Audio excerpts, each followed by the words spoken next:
Hey folks, so wild scenes from the Donna Adelson trial yesterday. Here we have Donna, moments before learning her fate. Once the guilty verdicts are read, she does have a bit of a meltdown, totally loses it. The judge actually has to send the jury back to the jury room and give Donna here 2 minutes and a tissue to compose herself. Donna was found guilty as charged on all 3 counts related to first-degree murder for, along with her family, hiring a Latin Kings gang member to murder her daughter's ex-husband because Donna and the family felt like they had lost total control of her daughter's contentious divorce and custody battle. Donna, as you can see, is wearing a sweet old lady cardigan sweater. I think that was the defense's main strategy. Let's put her in a sweet old lady sweater so when the jury looks at her, they think there's no way this sweet old lady could have done anything like this. Look at her. She's sitting there wearing a sweet old lady cardigan sweater. They had a cream-colored one. They had this blue one. They always made sure she was wearing it. If I was on the defense team, I would have also had her wear the classic grandma glasses chain and maybe have her sitting at the defense table knitting peacefully throughout the trial. I think that would have been a good look. I think it's clear by her reaction to the guilty verdicts, Donna thought she was going home. I think she thought she was far enough removed from the crime that it's obviously she was involved, but I don't think she thought the jury could actually convict her for it. I think she truthfully thought in her heart that she was going home to her big house with her comfortable bed and her soft sheets and the peaceful tranquility of her rich previous life. And that's not what happened. So here we go. We're going to watch the reading of the verdict. I think the best way to watch it, to enjoy every micro expression and instance, is to watch it in slow motion. It also gives it a bizarre fever dream quality, which I like. So here we go. Without further ado, the reading of the Donna Adelson verdict. Jury find as follows as the count 1 of the indictment, first degree murder. The defendant is guilty of first degree murder. Mrs. Adelson, control yourself.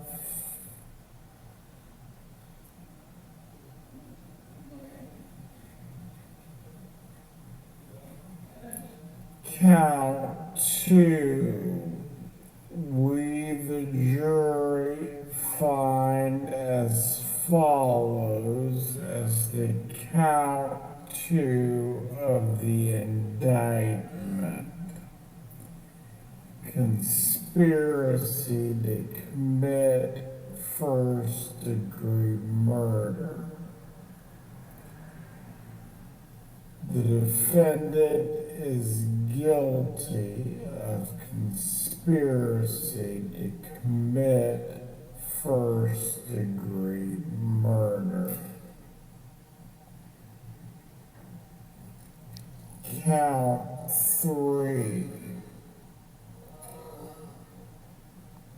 We, the jury, find as follows as the count 3 of the indictment. This is the face of somebody that completely blew it. You had it all, Donna. Are you having fun yet? Solicitation to commit first degree murder. The defendant is guilty of solicitation to commit first degree murder.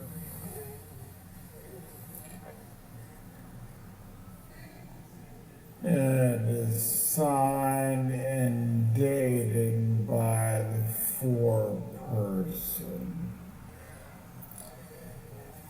1. All right, I'm going to put it on normal speed. So this is where the judge tells the bailiff to bring the jury back into the jury room, and you can tell the bailiff wasn't expecting that. So you see him tear ass around the judge. Hold on a second. Okay. Members of the jury, the bailiff will escort you to the jury room. See him cruise around. Judge isn't happy with the outburst.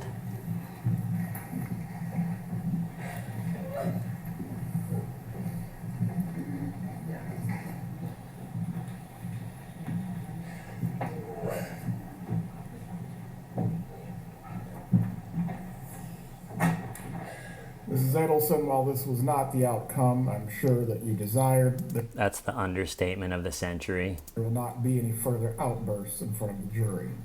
If you cannot control yourself, I am going to have to determine if you'll be removed from the remainder of this process. I think she's praying for a heart attack. I would be.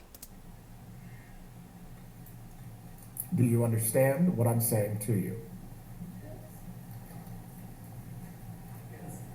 Do you need a moment to collect yourself? Before the jurors are brought back in, we will take a brief 2-minute break. Please give her tissues if she needs them. 2 minutes and a tissue.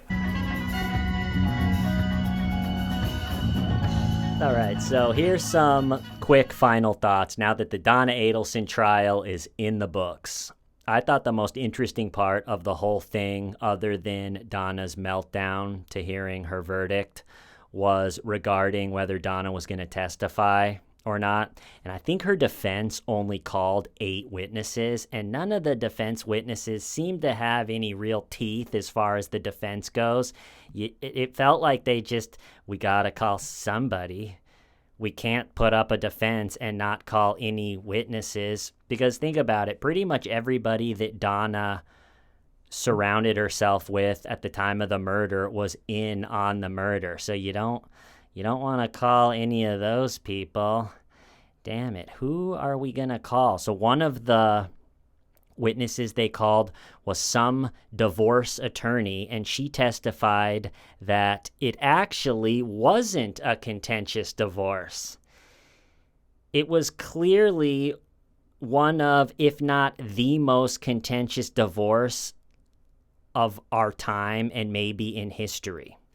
It was lethally contentious. They hired someone to murder Dan Markel. It doesn't get any more contentious than that. They also didn't have the grandkids. Donna didn't have her grandkids go to their father's funeral. They immediately changed the kids' names. I mean, I don't need to beat a dead horse, but anybody with half a brain could see this was an extremely contentious divorce. So having some sleazy divorce attorney that barely had anything to do with the whole thing get up on the stand and go, it actually wasn't a contentious divorce, didn't really feel like it was hitting to me. And then they had Donna's friend say, you know what? Actually, she was totally broken up at the news of Dan's murder. She was beside herself. But Robert Adelson, the Adelsons' estranged son, his testimony I thought was really good for the prosecution.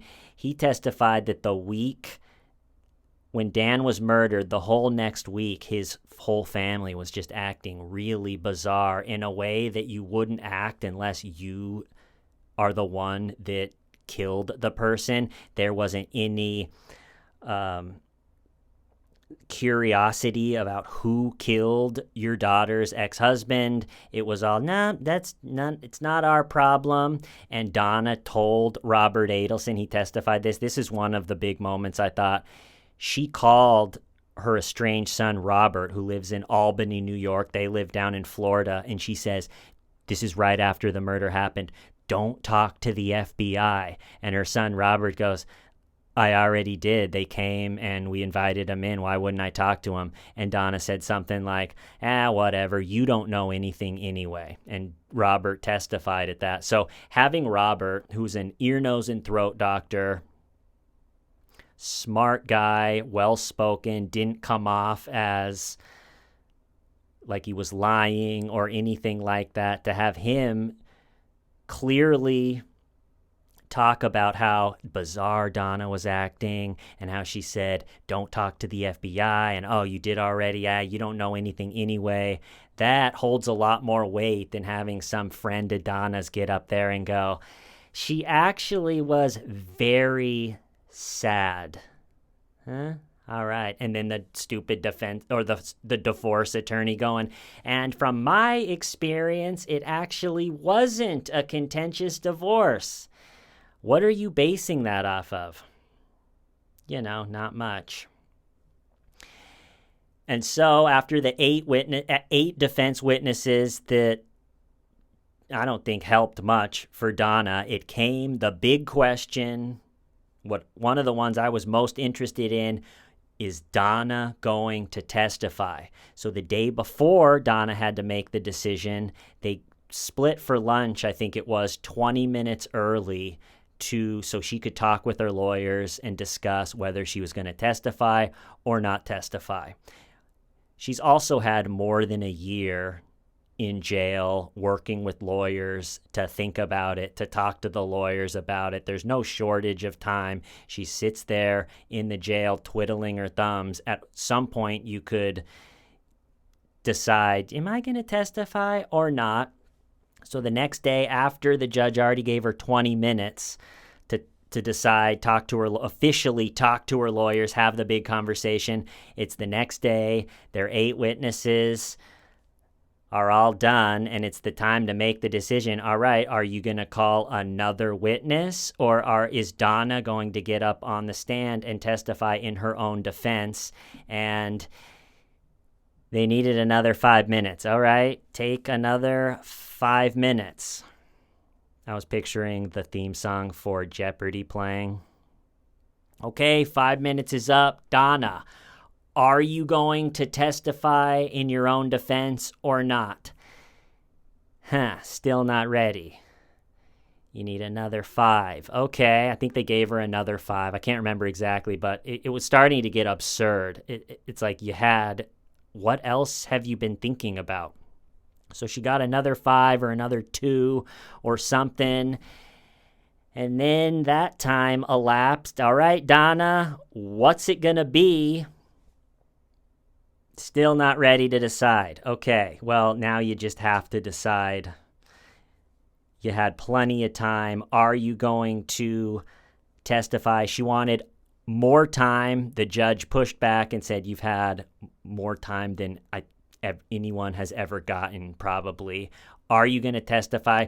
She was shaking, and she goes, even though they didn't have any more defense witnesses to call, so if she doesn't testify, the defense has no choice but to rest. And so she's going, at this time, I don't want to. And the judge says, okay, all right, well, defense, in that case, you can either rest or call your next witness. And they kind of sit there for a second, and the defense just goes, all right, well, all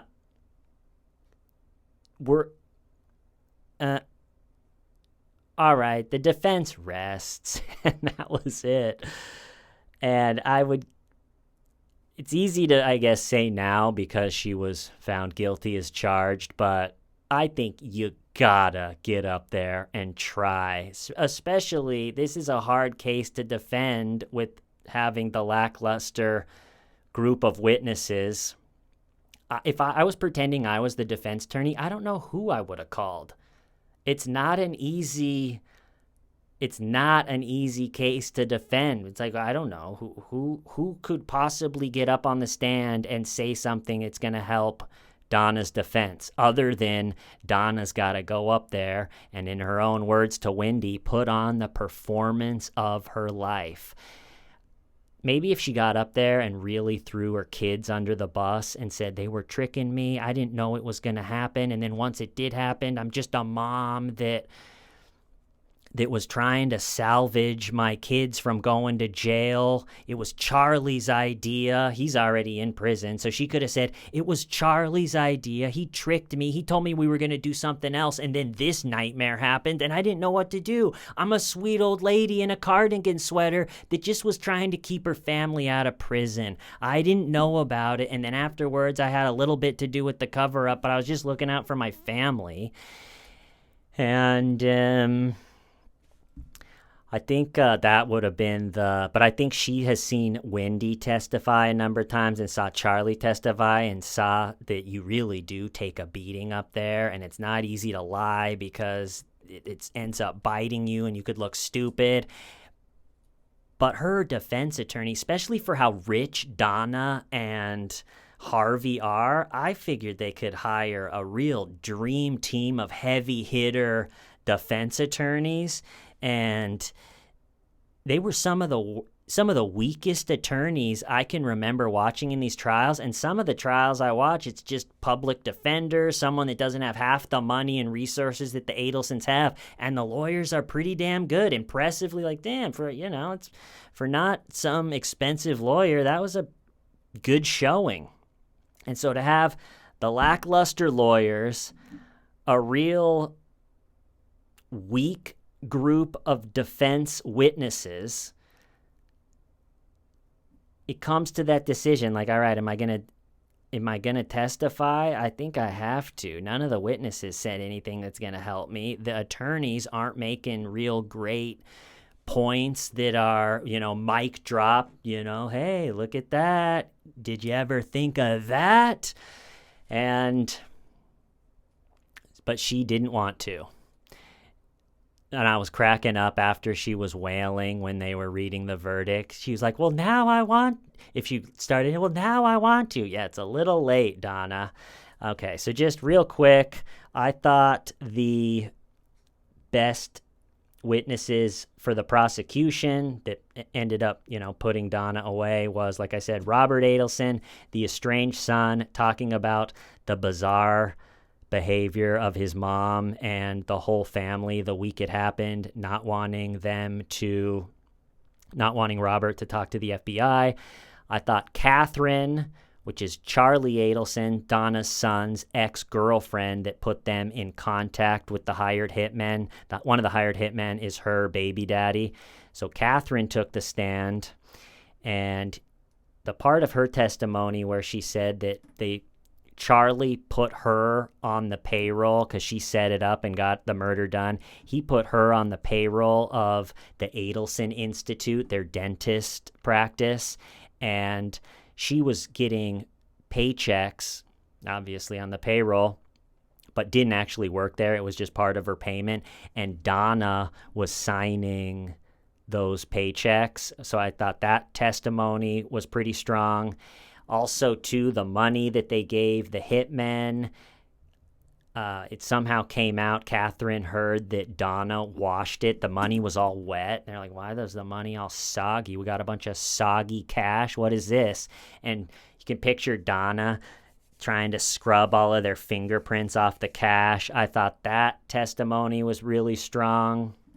And there was a number of jailhouse informants that Donna tried to pay and bribe to give testimony that Donna had nothing to do with it, but they all turned on Donna, and I thought those were pretty strong for the prosecution.